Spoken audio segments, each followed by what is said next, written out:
तो आज बात करते हैं फणीश्वर नाथ रेणु जी की एक बहुत ही पावरफुल कहानी की, पहलवान की ढोलक। देखिए, ये सिर्फ किसी पहलवान के जीतने या हारने की कहानी नहीं है। नहीं, ये कहानी है एक कला की, एक कल्चर की और बदलते वक्त के साथ अपने वजूद को बचाने की उसकी जंग की। तो कहानी हमें ले जाती है एक ऐसे गांव में जहां मौत का सन्नाटा पसरा हुआ है। चारों तरफ मलेरिया और हैजे ने, आप सोचिए, पूरी तरह से तबाही मचा रखी है। रात है अमावस्या की, घनघोर अंधेरा और एक भयानक खामोशी, जिसे अगर कोई चीज तोड़ रही है तो वो है बस सियारों और उल्लुओं की डरावनी आवाजें। मगर इस मातम और सन्नाटे के बीच ना एक आवाज थी जो हर रात गूंजती थी। वो थी एक पहलवान की ढोलक की आवाज। सोचिए, उस मरते हुए गांव के लिए ये आवाज जिंदगी की आखिरी उम्मीद जैसी थी। तो सवाल ये उठता है कि आखिर ये पहलवान था कौन और क्या थी इसकी कहानी।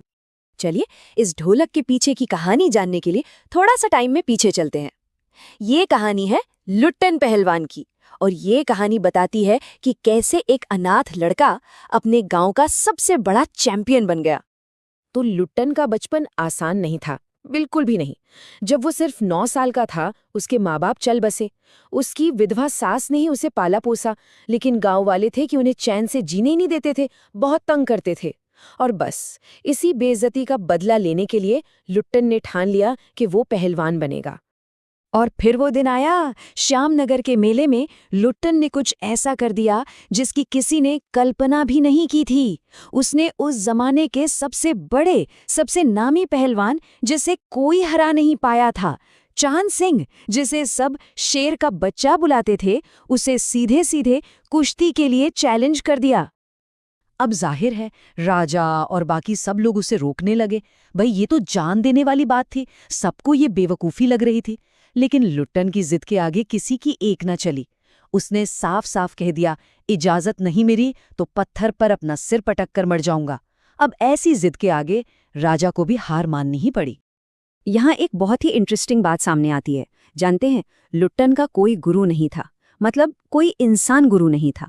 उसका असली गुरु थी ढोलक। जी हाँ, ढोलक। वो ढोलक की हर ताल को, हर थाप को एक इंस्ट्रक्शन की तरह सुनता था, मानो ढोलक ही उसे बता रही हो कि अब अगला दांव कौन सा चलना है। तो कुश्ती शुरू हुई, और जैसा कि डर था, चांद सिंह ने लुट्टन पर पूरी तरह से पकड़ बना ली। उसे बुरी तरह से जकड़ लिया। एक पल को तो लगा कि बस खेल खत्म। लेकिन तभी ढोलक की आवाज गूंजी, धक धेना तिरकिट था। और लुट्टन के कानों में इसका मतलब साफ था, दाव काटो, बाहर हो जाओ। और उसने बिल्कुल वही किया। लुट्टन ने फौरन दांव काटा और पलटवार करते हुए चांद सिंह की गर्दन पकड़ ली। और तभी ढोलक से जैसे अगला कमांड आया, चटाख चड्ढा, जिसका मतलब था उठाकर पटक दे। और कमाल देखिए, लुट्टन ने अपनी ढोलक पर भरोसा किया और चांद सिंह को चारों खाने चित कर दिया। पूरी बाजी पलट दी। ढोलक से आवाज आई जैसे कोई कह रहा हो, वाह बहादुर। और वहां जमा हुई पूरी भीड़ महावीर की जय के नारे लगाने लगी। लुट्टन एक ही रात में हीरो बन चुका था। तो इस एक जीत ने लुट्टन की जिंदगी पूरी तरह से बदल दी। वो राजा का दरबारी पहलवान बन गया और अगले 15 साल तक उसकी शान, उसका रुतबा बना रहा। लेकिन फिर वक्त बदला, सत्ता बदली और एक ऐसा मोड़ आया जिसने सब कुछ खत्म कर दिया। हुआ ये कि पुराने राजा का देहांत हो गया और उनकी जगह ली विलायत से पढ़कर आए नए राजकुमार ने। अब इन राजकुमार साहब को कुश्ती जैसे देसी खेलों में कोई इंटरेस्ट नहीं था। उनका शौक था घुड़दौड़। तो उन्होंने आते ही लुट्टन और बाकी सारे पहलवानों की छुट्टी कर दी। देखिए, लुट्टन का ये जो पतन था ना, ये सिर्फ एक पहलवान का पतन नहीं था, ये एक सिंबल बन गया था उस कल्चरल कॉन्फ्लिक्ट का, जहां इंडिया की एक नई पश्चिमी सोच हमारे पारंपरिक भारत की जड़ों को उखाड़ रही थी। लोक कला की जगह अब नए नए शौकों ने ले ली थी। तो दरबार से निकाले जाने के बाद लुट्टन अपने बेटों को लेकर वापस अपने गांव आ गया। लेकिन यहाँ उसकी असली लड़ाई शुरू होने वाली थी, गरीबी से, बीमारी से और उस दर्द से जो शायद ही कोई पिता सहना चाहे। गांव की हालत बहुत खराब थी।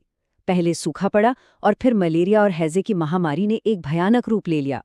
आलम ये था कि हर दिन 2-2, 3-3 लाशें उठ रही थीं। पूरा का पूरा गांव मौत के साये में जी रहा था। और फिर लुट्टन पर वो सबसे बड़ा पहाड़ टूटा। उसके दोनों बेटे, जिन्हें उसने खुद पहलवान बनाया था, वो भी इसी महामारी की चपेट में आ गए। जिस सुबह उसने अपने बेटों को इस हाल में पाया तो उसके मुंह से बस इतना निकला, दोनों बहादुर गिर पड़े। बस ये 2 शब्द, लेकिन इनमें उसका सारा दुख, उसका सारा संयम, सब कुछ छिपा हुआ था। सोचिए, इस सदमे से कोई भी इंसान टूट जाता, लेकिन लुट्टन उस रात अपने ही हाथों से अपने बेटों का अंतिम संस्कार करने के बाद उसने फिर से अपनी ढोलक उठाई और उसे बजाना शुरू कर दिया।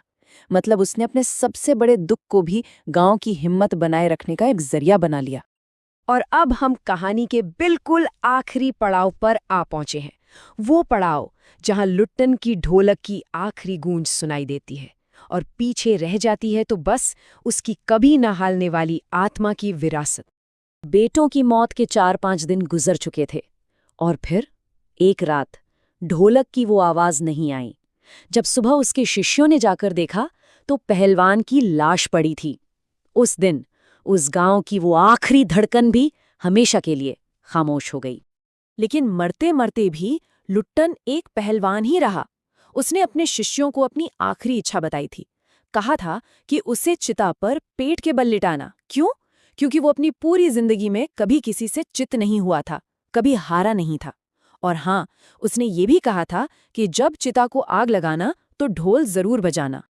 लुट्टन की कहानी तो यहीं खत्म हो जाती है, लेकिन अपने पीछे एक बहुत बड़ा सवाल छोड़ जाती है कि जब कोई समाज, कोई कल्चर अपने कलाकारों को इस तरह खामोश हो जाने देता है तो वो असल में सिर्फ एक कलाकार को नहीं खोता, वो अपना क्या कुछ खो देता है। ये सोचने वाली बात है।